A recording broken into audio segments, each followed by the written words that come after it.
Good evening, this is meteorologist Dale Bader with you with this Monday evening update on Tropical Storm Isaac, although we have seen some reports by the aircraft observations from the hurricane hunters earlier this afternoon that we're right at minimum hurricane status, and looking at things right now, I wouldn't be surprised if we do have a Hurricane Isaac on our hands, but either case, that will be, if it's not already, it should be happening here over the next few hours, and we will definitely should have Hurricane Isaac. Well, let's just give you up to date with the current reports as of about an hour and a half ago at 7 p.m. Central Daylight Time.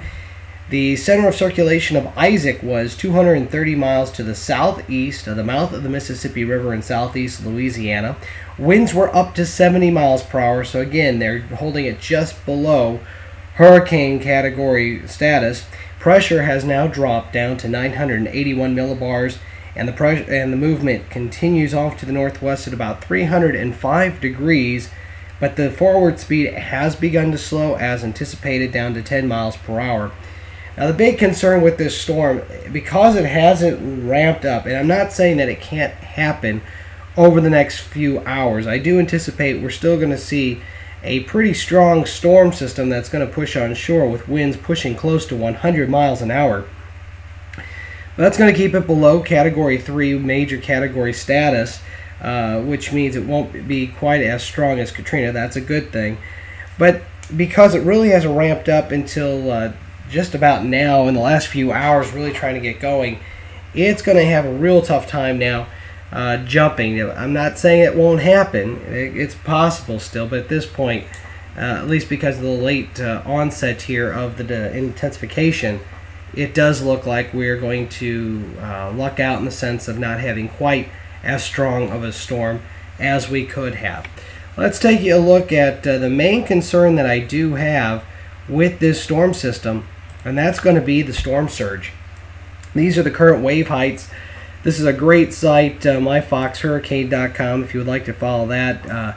Out of Florida, they have a great site here with several products that you'll not find in most cases, including this one, with the wave heights up to 20 feet there in the central Gulf of Mexico on the north side of the storm system, and unfortunately that's all moving to the north-northwest. So those of you from Pensacola all the way to New Orleans, you are going to see some storm surge in association, definitely sea height rises here as we head through the overnight hours and all day tomorrow, and continuing for portions of Wednesday. There is a model here that I can show you that gives some indications of surge potential, and when we get into the purples, that's going to be 5+ feet for storm surge, and right now I anticipate we'll likely see storm surge. Let's go ahead and show you. It's going to be heaviest there along the southern Mississippi Gulf Coast, back towards eastern Louisiana, southeast Louisiana. You're going to see right in that area probably storm surges 6 to 12 feet out of that. As far over as Mobile and Baldwin counties there in Alabama, you could see storm surges up to 9 feet potential with this.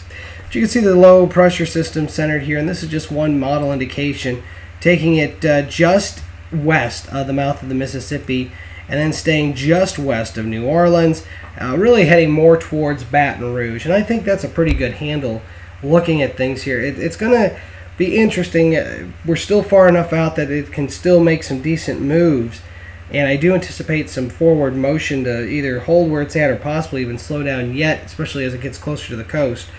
So it could still end up in more central Louisiana coast, but anywhere from Lafayette to New Orleans, that includes Baton Rouge in there, you're definitely in the target zone of getting this. And unfortunately, Baton Rouge and New Orleans would be on the right side of the storm system, being the area that would get likely the strongest winds in association with Isaac.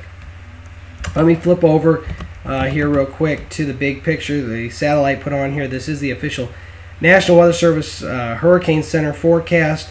They do get it up to Category 2 strength, and I concur with that. I do believe that through the day tomorrow we should get close to it. They're anticipating winds near 100 miles an hour as well.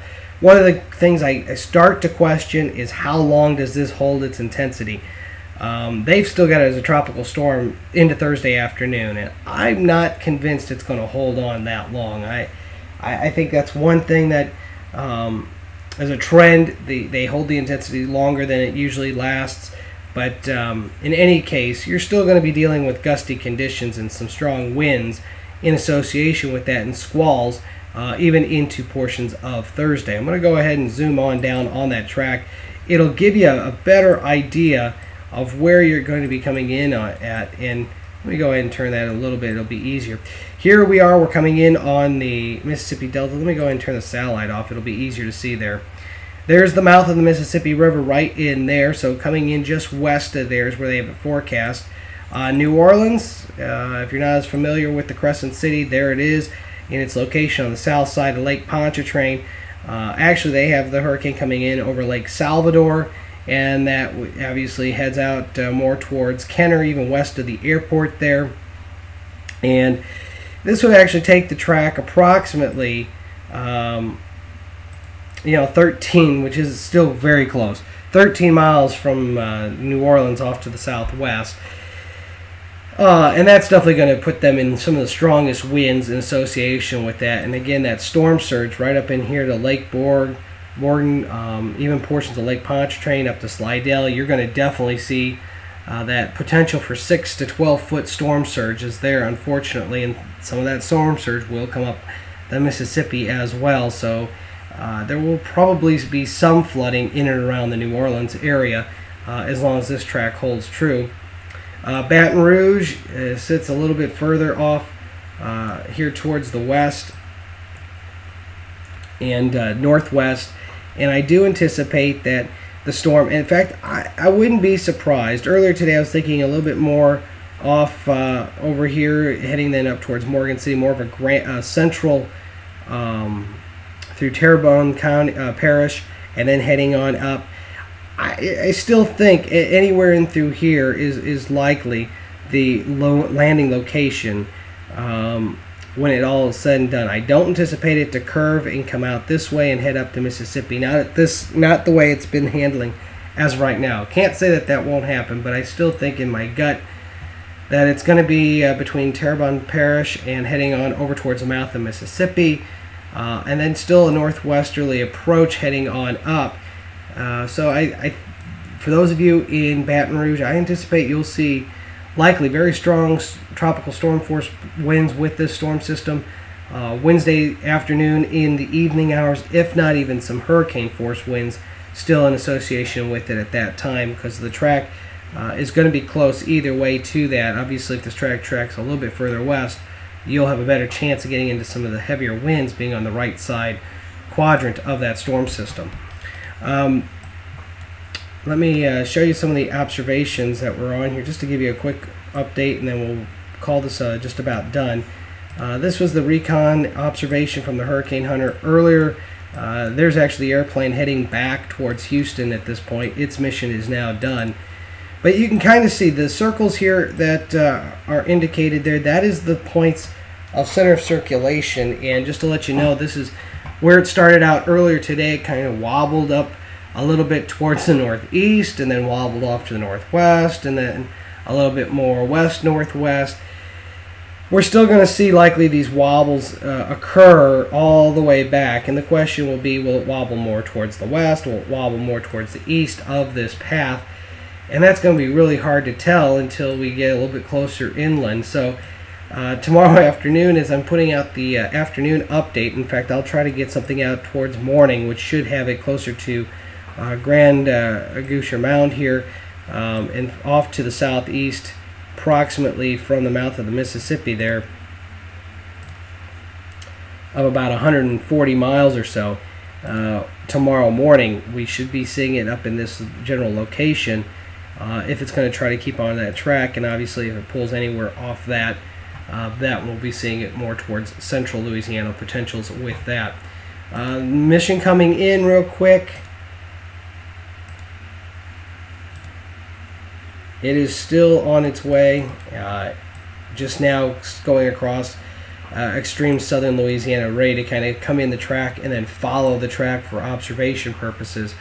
So it's going to be probably another hour and a half before we start to see it nearing the center circulation here, and before we start to get any more updates. So hopefully here before I call it at night, I'll be able to give you a update on Facebook and Twitter, at least through a text message, saying what they're currently finding with regards to circulation and speed and such. Well, that's the update this evening. And we will just continue to keep you posted throughout the day. Continue to follow there on Facebook at Doppler WX, or at the fan page, and then Doppler WX there on Twitter if you'd like to follow there as well. And we'll provide you posts at that time. Have a great evening and stay safe if you live there across the Gulf Coast.